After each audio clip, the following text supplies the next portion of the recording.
Josh's parents had already arrived at the hospital before Henry was born, and Sydney was there too.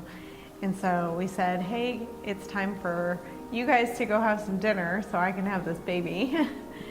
And about 10 to 15 minutes after Henry was born, my doctor came up to me and said that the doctors had consulted and felt that Henry probably had Down syndrome. I felt at that moment out of my body. It was truly as if I'd left the room and I was just hovering above. We cried a lot together. We cried a lot. You know, the diagnosis was so short, sudden, and very straightforward from the physician. In our family, when we share news, it's usually a little softer than how it was delivered at the hospital. And I said, well, I have almond eyes, and that's a trait in my family, so how could he have Down syndrome? And I think at first, the two of us, we were in quite a bit of denial about it and just looking for a miracle that he didn't have it. It was completely unexpected. And we didn't know what to do. We didn't know understand it. We weren't prepared for it. Yeah. We let our thoughts, drive how we were feeling, and we couldn't wait to get home.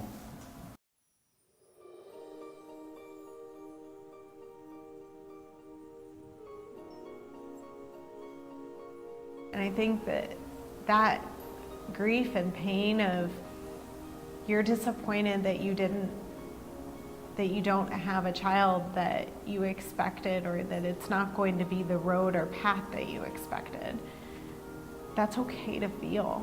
And there are days when I still think about how hard this is and how different it is for him than it was with our first child. And I think that that's just part of the experience. It's just part of your journey. I wanted a football player. I wanted a wrestler.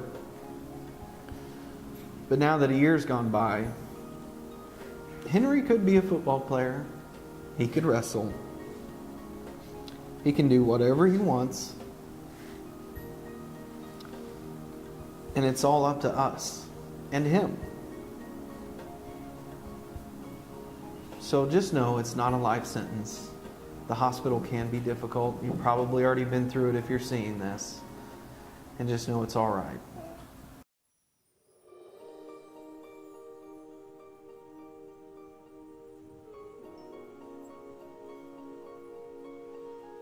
And the more that you just let yourself go through it, you become a better person, you become more inclusive of others, you become more open-minded to the world, and you get to experience joy and love in a way that you never really imagined existed. It's a joy pain. Now. It's not pain anymore. It's just hard to, it's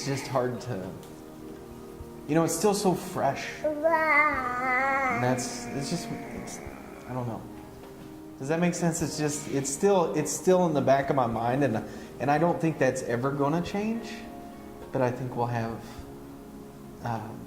made more memories that kind of bring out the excitement, because it's not any different than when Sydney was born. We still cried when Sydney was born. Yeah. We were so excited. This time we just had an unknown we were unexpected for.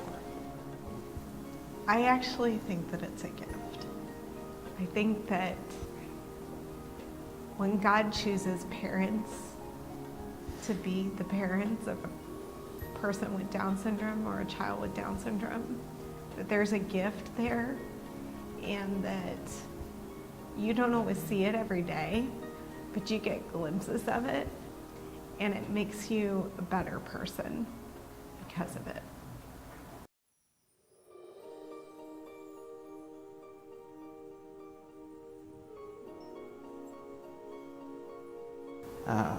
Since Henry's only our second child and we've only had one, it was still a learning scenario regardless. We have the civil rivalry. We have all the fun stuff. Sydney the 4-year-old and Henry the baby. Henry's got his own timeline. Sydney had her own timeline. And we're still family, and that really hasn't changed just because of Down syndrome. So we've really been a family as if Down syndrome hasn't impacted us at all, which it has. But it's our family, it's our core family, and we're excited about it. It's a gift now. It's a joy, and we love our son with Down syndrome or without Down syndrome. He's still our boy. He's still a little brother. He's still a grandson. He's still a great grandson, and most importantly, He's our son. he's our son. What's your favorite thing to do with Henry? Play with him.